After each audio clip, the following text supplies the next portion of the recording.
Yo, yo, yo, what's going on YouTube? It's your boy Darren Hill back with another review from Pretty Boy Fragrances. Today I'm going to be reviewing a fragrance from the house of Gucci. And the fragrance I'm reviewing today is Gucci Guilty Pour Homme. You can see that. I really like the presentation of this fragrance. It has a very, very beautiful looking bottle. You have metal down here with the signature Gucci emblem, and it says Gucci Guilty right below the emblem there. As you can see, it also has the word Gucci across the top. You can see that. This is the 3-ounce bottle. I think it comes in 1.6, 3.0, and also a 5.0.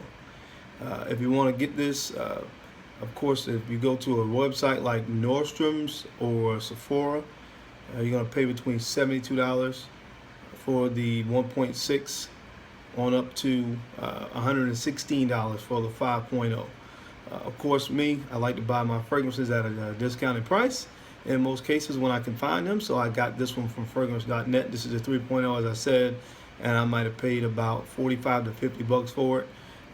The 1.6 will run you between 30 to 35, and I'm not quite sure about the 5.0. But again, I got mine off a discounted website. That's how I like to do things in all cases that I can. So to get into a review of this fragrance for me, I'm kind of torn about it.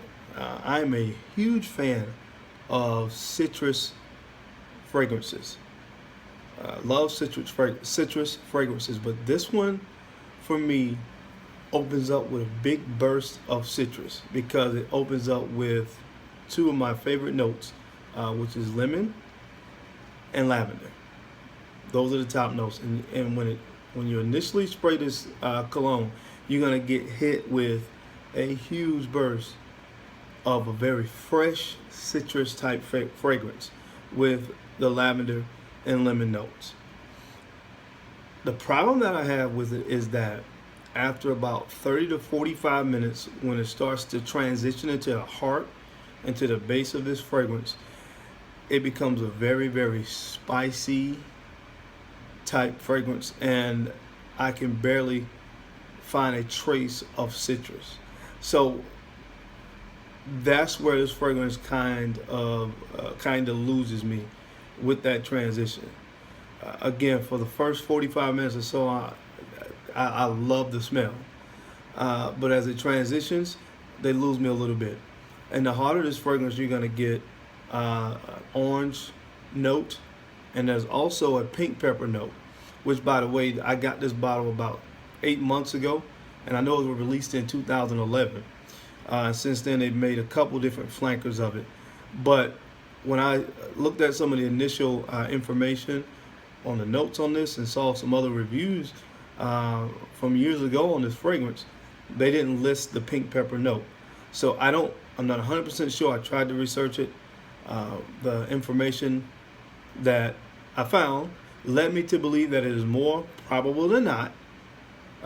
Shout out to Max Kellerman off First Take, but it's more probable than not that this fragrance was reformulated, because now they're listing the pink pepper as a middle note, and previously I did not see it listed. So that could be why this fragrance for me makes that type transition, because on the base you're going to get a cedarwood note and a patchouli.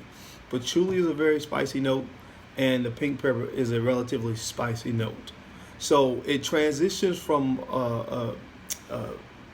primarily citrus type fragrance to more of a spicy, sweeter fragrance, and I didn't really dig the transition. So for me, this fragrance kind of lost me at that point. Now, not saying that it's a bad smelling fragrance at all. By any means, it's not a bad smelling fragrance, but just for my own personal taste, I didn't really dig that transition. Okay, now, as far as when you can wear this, I think it will be a good fragrance to wear in the summer, the spring, and the fall. Another issue that I kind of have with this fragrance, well, maybe not so much me, but I know a lot of people have issues with the fragrance when it doesn't really last, when the longevity isn't really there. And that's where this fragrance does have an issue with longevity. I'm thinking that's why that pink pepper note was added, because pink pepper, patchouli, those things are supposed to kind of give a little bit more longevity to a fragrance. And I'm thinking that's why that pink pepper note was added. But I still only get about 4 or 5 hours out of this fragrance.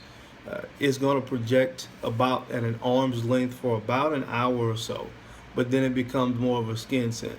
So as it's making that transition to more of a sweeter, spicier fragrance, it starts to it sits closer to the skin at that time. And if anybody's watched any of my other videos, you know I don't mind reapplying. So I mean, not as much of as an issue for me, but I know there are a lot of people that have issues with a fragrance when it doesn't really project that well. So about 45 hours out of it. So it's not really, I guess, the best fragrance as far as longevity. It's going to project, like I said, about an arm's length for about an hour. Then it's going to sit closer to your skin. So if I had to give this fragrance a rating, I think as far as overall smell, I would give it a 7 out of 10. I really love the first hour of it or so of it. Then again, on that transition, it takes a little bit of a turn for me, but still not a bad smelling fragrance. So 7 out of 10. Longevity, I give it a 5 out of 10. And on projection, I would give this a 6 out of 10. Overall, I would say this fragrance is about a 6.5 out of 10 for the price. Like I said, if you want to go to fragrance.net or Notino and buy it for a discounted price, I would recommend it. It's not a bad smelling fragrance, just not the best on projection. And for me, that spicy transition that it makes, I'm not really a fan of it. But overall, not a bad fragrance. I would still recommend picking it up if you can get it at a nice discounted price. But again, my name is Darian Hill from Pretty Boy Fragrances. This has been a review of Gucci Guilty Pour On. Peace.